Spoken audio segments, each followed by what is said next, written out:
내곡인가요? 쇠곡. 7조 내용을 함께 살피겠습니다. 자, 우리 정리하면 제1조에서는 하나님은 어떤 분이신가?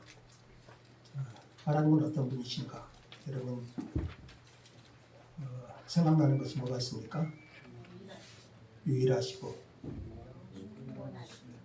영원하시며 불변하시고 무한하시고 전능하시고 거룩하시고 지혜로우시고 공의로우시고 아름다우시고 네.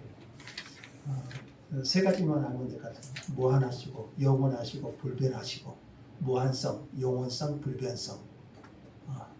무한하시고 영원하시고 불변하신 하나님. 자, 제2조는 이 하나님을 우리가 어떻게 알 수 있는가 두 가지로 말씀드렸죠. 하나는 자연계시, 자연계시. 이것을 우리는 일반계시라고도 말하고요. 자연을 통해서 하나님의 신성과 능력을 우리가 깨달아 알 수 있다 이렇게 말씀을 드렸고, 또 하나는 특별계시, 성경을 통해서 하나님이 어떤 분이시고 또 우리가 어떻게 구원을 받는가, 성경을 통해서 하나님을 알 수 있는 방법 두 가지를 말씀해 주셨고, 이제 우리 지난 시간부터는 성경에 대해서 말씀합니다. 벨직 신앙 고백의 특징 중에 하나가 성경에 대해서 굉장히 강조하고 있다는 것을 제가 말씀을 드렸고요. 자, 그래서 지난 시간에는 성경과 성경의 권위에 대해서 생각했고요. 성경은 하나님의 무한 말씀이고 우리의 신앙을 규정하고 확증하는 우리 신앙의 기초가 되는 것이 하나님의 말씀, 성경이다 이렇게 말씀을 드렸고요. 오늘은 지난 시간에 이어서 6조와 7조인데 성경과 외경의 구별. 외경이라는 말 들어보셨나요? 네. 외경. 성경, 그러니까 정경, 성경을 우리가 다른 말로는 정경이라고 했어요.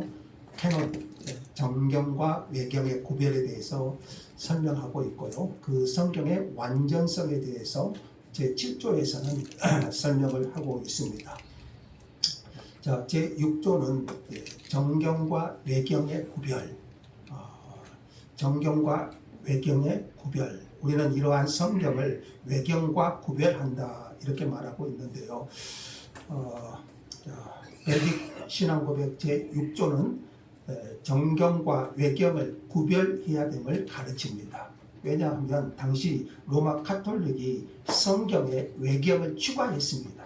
자, 우리가 가지고 있는 성경은 총 몇 권이죠? 66권, 구약 39권, 신약 27권, 총 66권. 자, 우리가 가지고 있는, 우리 개신교가 가지고 있는 성경은 총 66권입니다. 근데 로마 카톨릭은, 지금도 카톨릭은 그렇죠. 성경 외에 외경을 추가합니다.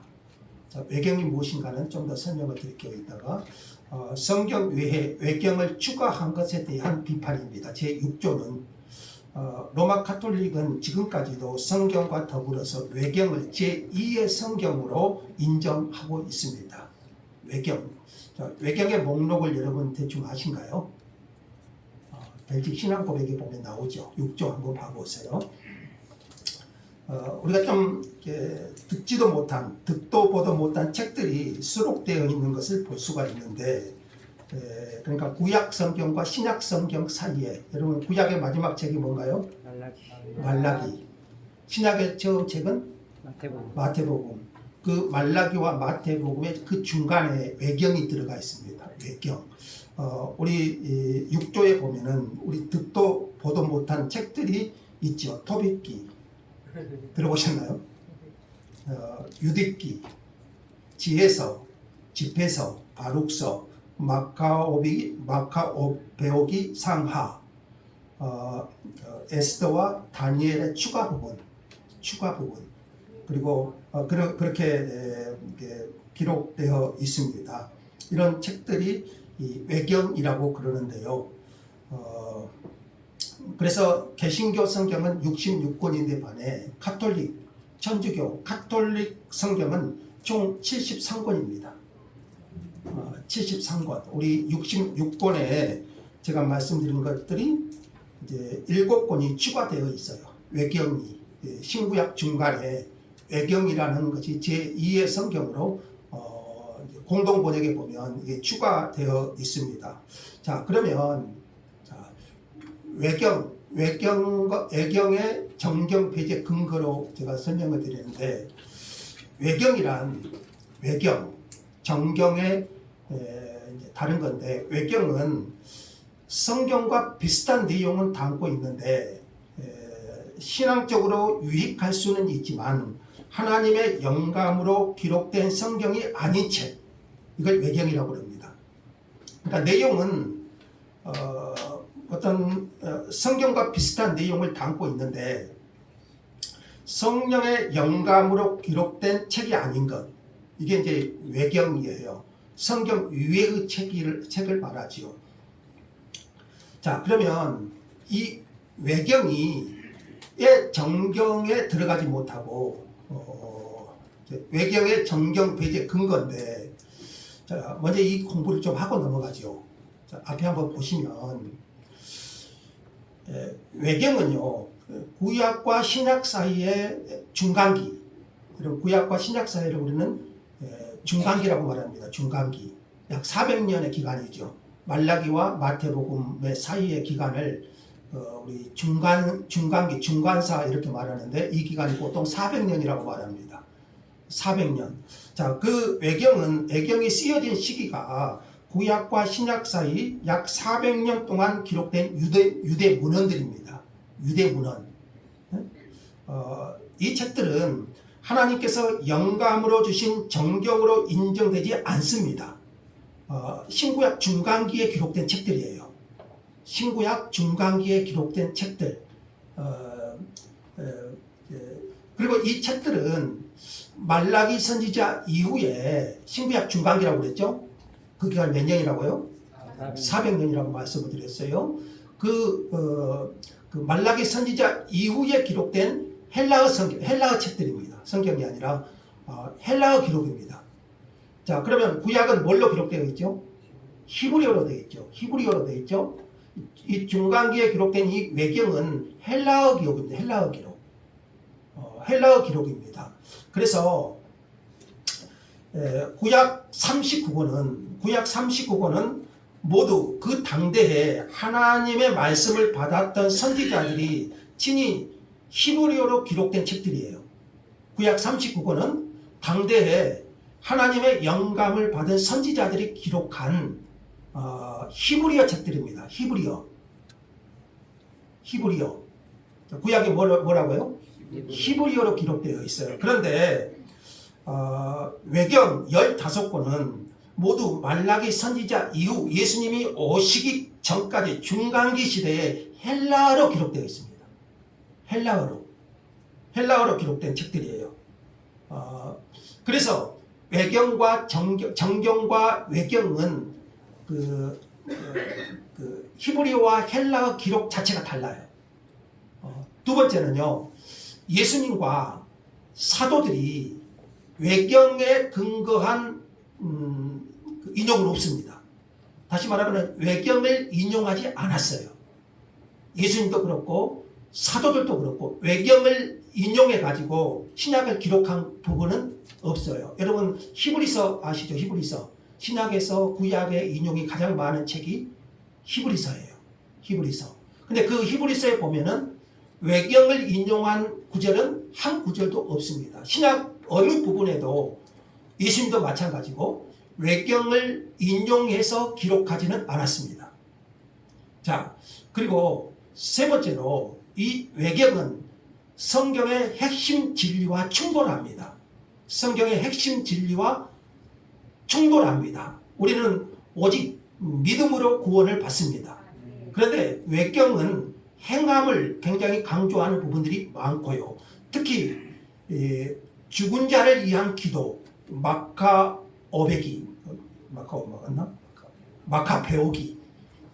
마카베오기 하에는 당시 유대인들의 습관, 죽은 자를 위해서 기도하는 습관이 있어요.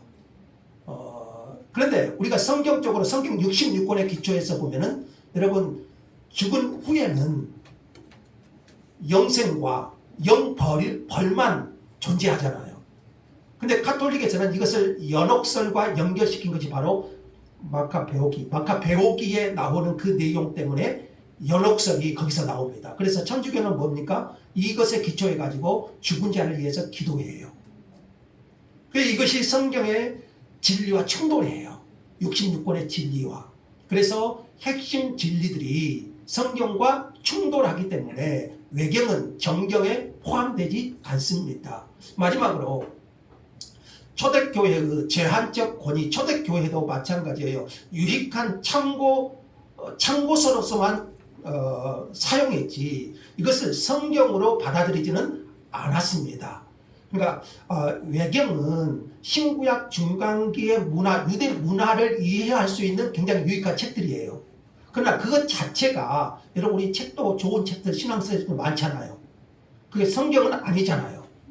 그래서 좋은 참고서 정도로만 초대교회도 사용되었지 이것을 성경의 기본 진리로 인정하지는 않았다. 이렇게 말해요. 그래서 이것 때문에 외경의 정경의 대제 근거들이 여러분 좀 이해되신가요? 왜 외경이 정경에 포함되지 않는지 제가 크게 세 가지 정도 말씀을 드렸어요. 그래서 초대교회도 이것을 유익한 참고서 정도로만 사용했지 성경으로 사용하지는 않았습니다. 자, 그러면 그렇다고 외경의 유익성과 한계를 우리 6조에서도 말하고 있는데 벨직 신앙 고백은 그렇다고 외경을 무조건 배척하지는 않습니다. 자, 같이 한번 첫 문장 한번 읽어볼까요? 저 앞에 보시면 다 같이요. 교회가 있고 교훈을 얻을 수 있다 이렇게 말했어요. 그러니까 교회가 이것을 읽을 수 있어요. 배척하지는 않습니다. 읽을 수 있고 교훈을 얻을 수 있다. 벨직 신앙 고백은 그렇게 말합니다. 그래서 외경은 당시 유대 사회와 신앙생활을 이해하는 데 도움이 굉장히 많이 됩니다. 신구약 중간기에 기록이 없잖아요. 그래서 그 외경을 보면 유대 문화라든지 이런 것들이 많이 이해가 돼요. 마카베오서는 그래서 신구약 중간기의 역사를 이해하게 해주는데 굉장히 많이 학자들이 사용을 합니다. 집회서 같은 경우에는 지혜로운 삶에 우리 잠언이나 전도서가 그러지 않습니까? 지혜로운 삶에 대한 교훈을 제공하고 그래서 외경은 참고 자료로서 가치가 있습니다. 어떤 자료라겠죠? 참고 자료예요. 참고 자료로서 가치가 있어요. 루터와 칼빈도 이 종교 개혁자들도 외경을 사적으로 읽기에는 유익하지만 구원의 교리나 교회의 원리를 확립하는 공적 근거에는 사용할 수 없다 이렇게 말해요. 마치 우리가 좋은 신앙서적을 읽어서 유익은 얻을 수 있지만 그것이 우리의 신앙의 공적 근거로 사용할 수는 없다 이렇게 말했습니다. 자, 그 다음 문장 한번 읽어보죠. 다 같이요. 그러나 이 배경들은 각 책의 증거에 있어서 우리의 신앙과 그리스도교의 어떤 핵심을 확정할 만한 힘과 권위를 얻기에는 거리가 먼 책들이다. 참고는 할 수 있지만 어떤 핵심을 확정할 만한 힘과 권위를 얻기에는 한계가 있다 이거예요. 한계가 있다. 우리 저는 이 외경 보면서 우리 좋은 신앙책과 저는 보통 비교를 합니다. 그러니까 이것을 확정하기에는 한계가 있다. 그렇게 설명을 합니다. 그러니까 외경은 정경과 동일한 권위를 가지지 못합니다. 그 이유는요. 하나님의 영감이 확증되지 않았기 때문에 그렇고 그래서 교리의 기준이 될 수 없다. 하나의 참고 자료 정도로만 생각해야지 정경으로 받아들여서 우리의 신앙과 교리를 규정하는 근거나 기초로 삼아서는 안 된다. 이렇게 말합니다. 종교개혁자들 역시 칼빈과 루터 같은 종교개혁자들 역시 외경을 유익한 책으로는 인정을 했지만 성경과 동일한 권위를 부여하지는 않았어요. 그러므로 여러분 유익한 책과 하나님의 말씀은 구별해야 돼요.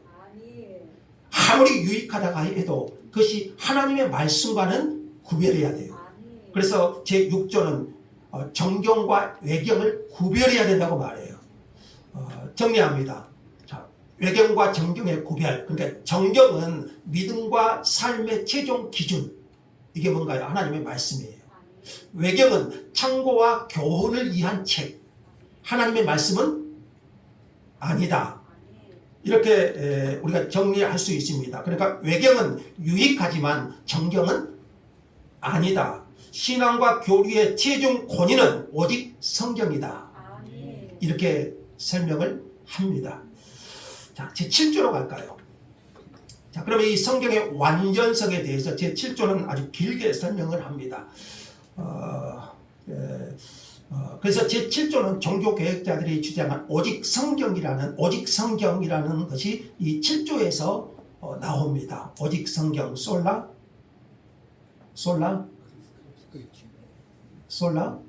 스크립트라. 오직 성경. 종교개혁자들은 오직 성경이라는 이런 사상이 이 7조에서 분명하게 설명하는 조항입니다. 그래서 이 7조는 성경이 무엇을 할 수 있으며 성도들이 무엇을 기준으로 삼아야 되는가? 그게 뭔가요? 성경이다. 이렇게 말합니다. 자, 하나씩 좀 이 7조의 내용에 대해서 설명해 봅시다. 첫째로 성경은 구원에 필요한 모든 것을 충분히 담고 있다. 그 아래 문장 한번 읽어볼게요. 성경이 하나님의 뜻을 충분히 담고 있으며 그 다음에 사람이 구원을 위하여 믿어야 할 모든 것을 그 안에서 충분히 가르치고 있다.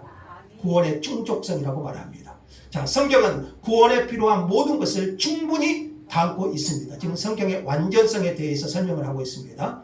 자, 그래서 성경은 하나님의 뜻을 충분히 담고 있어요. 더 나아가서 우리의 구원을 위하여 믿어야 할 모든 것을 그 안에 충분히 가르치고 있다. 여기 충분하다는 말이 강조되어 있는데요. 충분하다. 뭘 얻기에 충분하다는 거죠? 구원을 얻기에.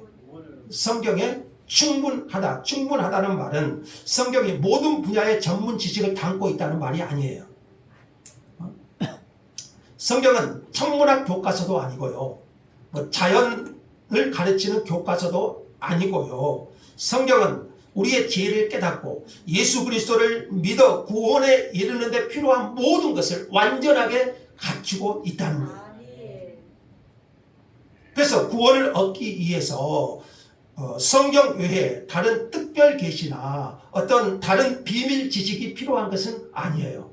외경이 필요한 것도 아니에요. 성경 안에, 정경 안에 우리의 구원에 필요한 모든 것을 다 담고 있다. 충분하다.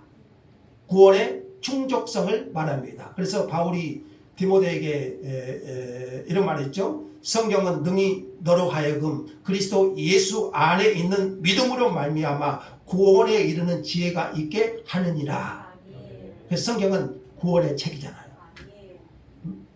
자, 두 번째로요. 성경은 예배와 교회의 원리도 충분히 기록되어 있습니다. 이것은 예배와 교회의 규정적 원리 이렇게 말하는데요. 그 다음 문장 한번 읽어볼까요? 하나님이 다 같이 하나님이 우리에게 요구하시는 예배의 전체 방식이 성경 안에 충분하게 기록되어 있다. 여기서 충분하게가 많이 나와요. 충분하게. 그러니까 예배에 관한 교회의 규정과 예배에 관한 모든 방식이 성경 안에 충분하게 기록되어 있다.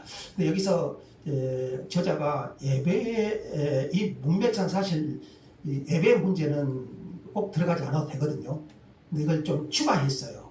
이것은 뜬금없이 예배를 언급하는 이유는요. 우리 구원과 신앙에 있어서 예배가 중요하기 때문에 이 부분에 이제 넣었다고도 볼 수도 있고요. 또 하나는 로마 카톨릭이 성경의 가르침을 무시하고 성경 바깥에서 얻은 여러 가지를 가지고 예배를 드리는 거예요.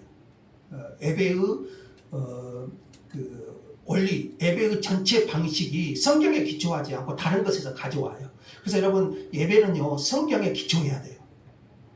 성경은 구원을 위하는 책이고 하나님을 어떻게 예배해야 되는가의 책이 성경이잖아요. 그래서 구약 같은 경우에는요 우리 성막 가르쳐주고 그 성막을 통해서 하나님을 어떻게 예배해야 될 것인가 알려주시고 또 신약에서 예수님께서 그 성막을 성취하신 후에 우리가 하나님을 어떻게 예배해야 될지를 잘 알려주는 책이 성경이잖아요.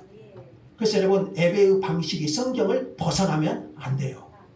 그 구약의 대표적인 것이 다른 불로 예배를 드리다가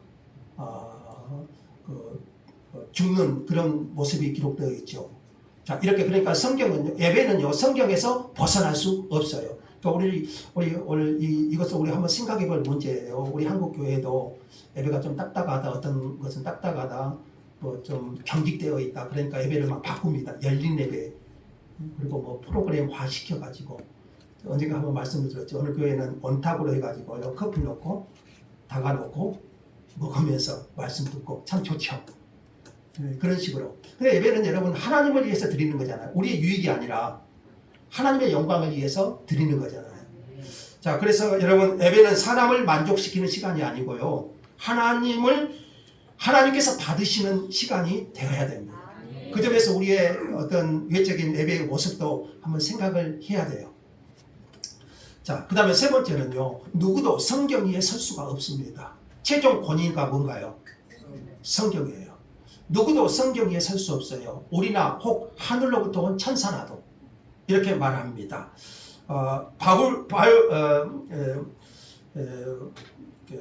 어떤 하나님의 종이라 할지라도 성경 위에 서지 않고 교황도 성경 위에 설 수 있나요?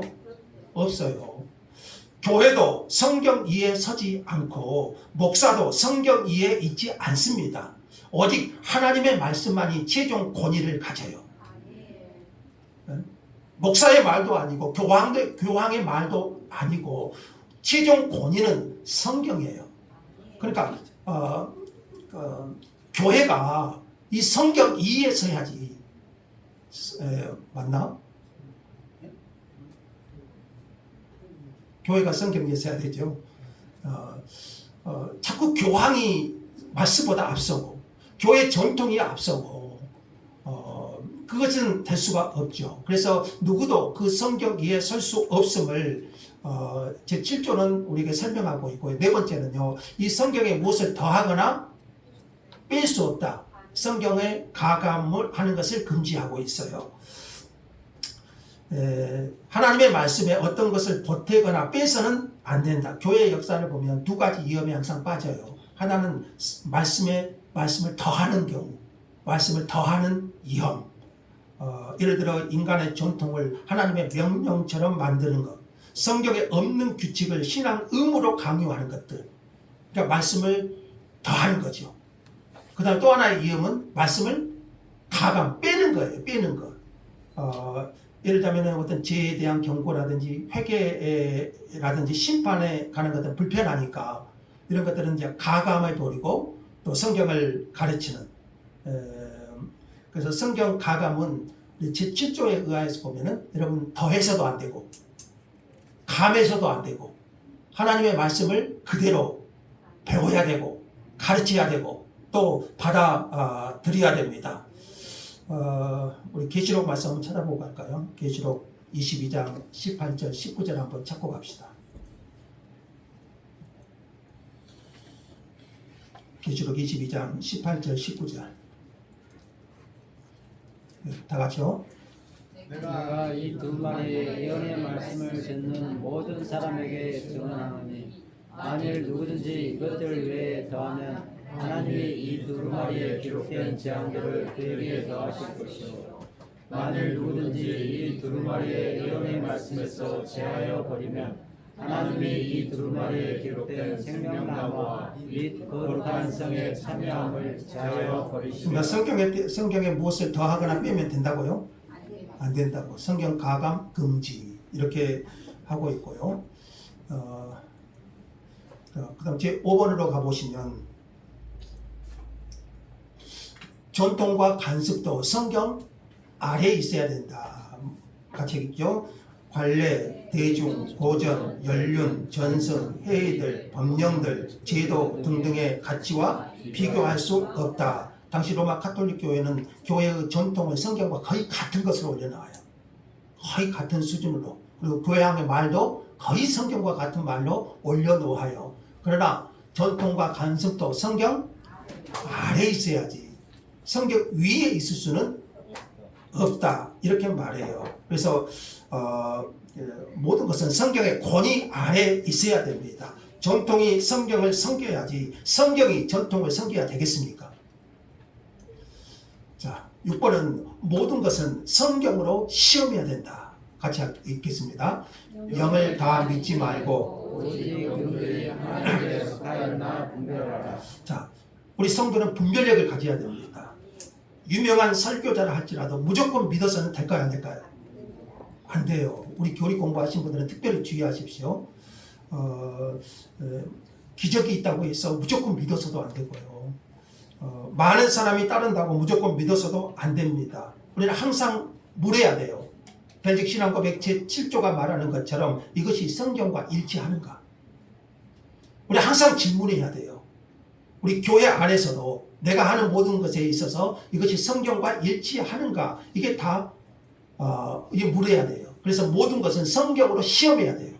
하지만 성경으로 분별해야 돼요. 성경은 교회의 판단을 받는 책이 아니고요. 교회를 판단하는 책이 성경이에요. 교회의 판단을 받는 것이 성경이 아니라 교회를 판단하는 책이, 나를 판단하는 책이 뭔가요? 성경이에요. 그러니까 모든 것은 성경으로 시험해야 돼요. 여러분, 내가 어떤 계시를 받았다 그랬을지라도 이것이 성경에 맞는가? 어떤 유명한 목사의 설교를 듣더라도 이것이 성경으로 여러분 시험해야지 무조건 받아들여서는 안 된다. 그래서 종교개혁자들은 오직 성경을 외쳤던 거예요. 모든 것의 기준이 성경이다. 이렇게 말해요. 그래서 제7조의 핵심은 성경은 구원에 필요한 모든 충분한 지식을 담고 있다. 그 어떤 것도 성경보다 높은 권위를 가질 수는 없다. 모든 가르침은 성경으로 시험해야 된다. 이렇게 말하고 있고요. 정리하면 성경은 충분하고 완전하며 최종적인 하나님의 말씀이다. 자, 이렇게 정리할 수가 있고, 이것을 우리는 종교개혁자들은 칼빈은 오직 성경 이렇게 말했던 것이죠. 오직 성경. 자, 여기까지 오늘 정리하고요. 잠깐만 좀 배울 것이 좀 있습니다. 자, 우리 정경의 확정, 좀 궁금한 내용이 좀 있죠. 여러분, 우리가 성경 몇 권 가지고 있죠? 66권. 이것을 우리는 정경 이렇게 말합니다. 정경. 이 정경이 어떻게 확정이 됐는가? 여러분, 이거 한번 생각해 보신 적이 있으신가요? 지금 현재 우리가 가지고 있는 66권이 어떻게 확정이 되었는가? 자, 여러분, 구약과 신약은 나눠요.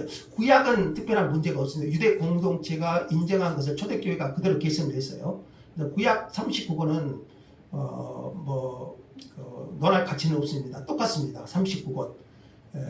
유대 공동체가 인정한 것을 초대교회가 그대로 계승해서 구약 39권을 그대로 이제 받고 현재까지 받고 있습니다. 문제는 이제 신약이죠. 신약은 우리가 총 몇 권이라고 했죠? 27권이었어요. 그럼 이 27권이 언제 완성이 되었느냐? 이거 생각해 볼 문제인데요. 27권이 인정된 것은 약 4세기경에 그러는데요.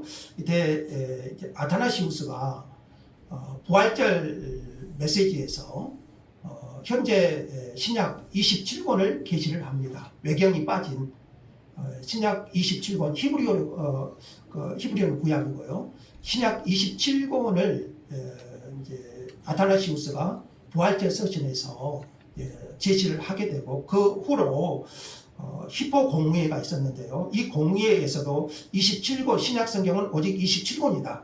이렇게 또 확인을 했고요. 또 카르타고 공회가 있었는데 똑같이 27권의 목록을 재확인합니다. 27권 외에 다른 어떤 것도 정경에 포함할 수 없다. 이렇게 확정을 합니다. 그래서 우리 이제 성경 그래서 66권을 가지고 있는데, 중요한 점은 공의회가 성경을 만든 것이 아니고요. 이미 교회가 사용한 목록을 재확인한 거예요. 그러니까 그 공의회가 성경을 만든 것이 아니고 이미 사용하던 목록을 확인한 것이지 공예가 성경을 만든 것은 아니고요. 이미 사용하던 목록을 재확인한 것이 현재 신약 27권을 우리가 가지고 있습니다. 16세기 종교개혁자들도 신약 27권을 그대로 인정합니다. 외경을 제외하고 27권을 그대로 인정하고 반면 로마 카톨릭은 1546년에 트리엔트 공의회라는 것이 있었는데 트리엔트 공의회가 있었는데 여기서 제2정경을 포함한 총 73권을 공식적으로 인정합니다. 그래서 현재 카톨릭은 73권의 성경을 가지고 그 외경을 포함한 성경을 이제 가지고 있습니다. 이것이 1546년 트리엔트 공의회에서 확정된 것을 현재 천주교는 가지고 있다고 볼 수가 있습니다. 자, 그러면 정경을 검증해야 되잖아요. 정경. 외경이 왜 정경에 포함되지 않는지, 왜 정경을 어떻게 검증, 왜 그것이 하나님의 말씀인가? 그 검증이 해야 되잖아요. 그것이 네 가지입니다. 시험에 나와요. 첫째는 뭔가요? 사도성입니다. 사도들의 직접적인 증언에 근거한 것인가? 그래서 여러분 신약 27권은 전부 사도들의 증언에 근거하고 있죠. 사도들의 증언에. 그런데 외경은 사도들의 증언이 아닙니다. 사도들 이전이잖아요. 중간기. 자, 두 번째는 정통성입니다. 사도들의 가르침과 일치하는가? 이 문제예요. 사도들의 가르침과 일치하는가? 그리고 세 번째는 보편성입니다. 여러 교회에서 널리 받아들일 수 있는가? 자, 마지막으로는 영감성, 가장 중요합니다. 영감성. 모든 성경은 어떻게 기록되겠죠? 하나님의 감동으로. 자, 가장 중요해요. 영감성. 하나님의 영감, 하나님의 말씀의 권위를 드러내고 있는가?